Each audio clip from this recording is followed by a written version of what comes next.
Hello, नमस्ते, आदाब, सत श्री अकाल। कैसे हो आप? कुछ समय पहले मेरे स्टूडेंट ने मुझसे एक सवाल पूछा था कि सर ये पढ़ाई किस काम में आएगी। क्या हुआ था, मैंने ट्रिग्नोमेट्री इसको कराना स्टार्ट करी तो उसने मुझसे पूछा सर ये ट्रिग्नोमेट्री मेरे किस काम में आएगी, मैं तो आगे चल के बिजनेस करना चाहता हूँ।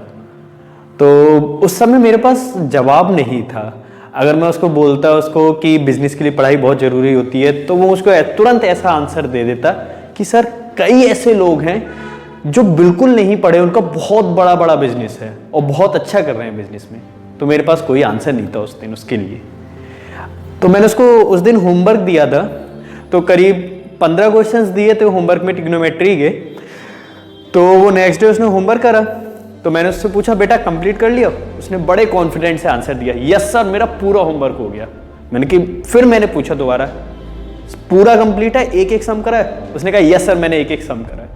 तो जब मैंने उसकी कॉपी देखी तो 1 से लेके 15 तक इस तरीके से था, पहला कर लिया, दूसरा कर लिया, तीसरा चौथा नहीं करा, पांचवा छठा कर लिया, सातवां आठवां नहीं करा, इस तरीके से उसने वर्क करा। तो मुझे बहुत गुस्सा आई क्योंकि उसने झूठ बोला।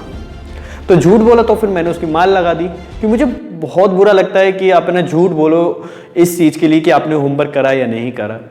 आप सच भी बोल सकते थे पर उसने झूठ बोला, तो मुझे समझ नहीं आ रही थी। फिर इसका यहीं से जो उसने पहले दिन मुझसे सवाल करा था ना सर ये मेरे पढ़ाई किस काम में आती है, और दूसरे दिन जब मैंने उसकी मार लगाई उसने झूठ बोला, यहीं से उसके सवाल का मुझे आंसर मिल गया। और मैंने तीसरे दिन यानी कि आज उसका आंसर दे के आया। मैंने कि बेटा याद करो कि आपने मुझसे उस दिन पूछा था कि पढ़ाई सर मेरे किस काम में आती है, और दूसरे दिन आपने झूठ बोला था सिर्फ पढ़ाई के चक्कर में। तो अब इसका आंसर सुनो। मैंने उसको बोला, थोड़ा सा अटपटा लगेगा आपको पर ये रियलिटी है।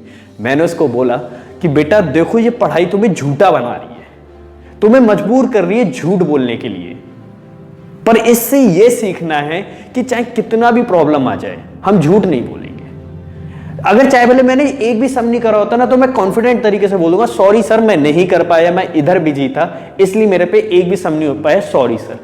तो याद रखना दोस्तों, ये पढ़ाई का प्रेशर आएगा आपके पास, आपको बोलेगी कि झूठ बोलो, आपको बोलेगा चीटिंग करो, और आपको कई कई तरीके के बहाने बनाएगी। वो नहीं करना है, आपको झूठ नहीं बोलना है। पढ़ाई आपको नेगेटिव वे में नहीं आनी चाहिए। पढ़ाई आपको प्रेशर देगी, आपको एकदम रिलैक्स तरीके से लेना, अपना सारा होमवर्क कंप्लीट करना है और झूठ नहीं बोलना है। ठीक है, तो समझ में आ गया पहली चीज।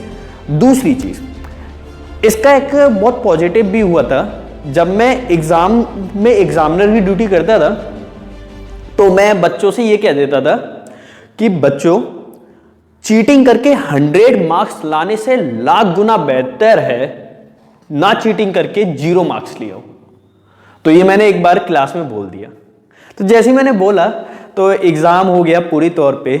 जब लास्ट में कॉपी सबमिट होती है तो मेरे पास एक बच्चा आया और उसने मुझसे बोला कि सर मैंने चीटिंग करी नहीं है, मैं मतलब घर से सोच के आया था कि मैं इस एग्जाम में चीटिंग करूंगा, इस वाले से ये पूछ लूंगा, इससे ये पूछ लूंगा, इस तरीके का सोच के आया था और मैंने बिल्कुल चीटिंग नहीं करी है और मैं इस एग्जाम में फेल होऊंगा मुझे पता है, पर नेक्स्ट एग्जाम में मैं पढ़ के आऊंगा अपने आप से और चीटिंग नहीं करूंगा। तो काफी अच्छा लगा। तो देखा बच्चों, पढ़ाई आपको कहीं ना कहीं कुछ सिखा रही है, आपसे प्रेशर दे रही है पर आपको उस प्रेशर से रिलाइज होना है और अपनी मोरल्स वैल्यू को नहीं भूलना है। क्योंकि क्या होगा, ट्रिग्नोमेट्री आज है कल नहीं होगी, साइंस आज है कल नहीं होगी, पर आपकी जो मोरल वैल्यूज है अगर आपने आज झूठ बोलना सीख गए ना तो कल भी आप झूठ बोलोगे। तो याद रखना मेरे प्यारे स्टूडेंट्स कि झूठ नहीं बोलना है, चीटिंग नहीं करनी है। ठीक है, चाहे भले आप फेल हो जाओ, पर इससे पता है क्या होगा कि अगली बार आप है ना जरूर 101% मेहनत करके जाओगे और पास होगे। तो स्टूडेंट समझ में आया कि हमारी स्टडी किस काम में आती है। हमें हो सकता है कई राह पर वो हमें तोड़ेगी मतलब झूठ बोलना सिखाएगी, चीटिंग करना सिखाएगी, पर आपको ये सब नहीं करना है। ठीक है, तो आज के लिए इतना काफी है। बड़े दिनों बाद वीडियो बना रहा हूँ, बड़ा अच्छा लग रहा है। तो आज के लिए इतना काफी है। जय हिंद, जय भारत।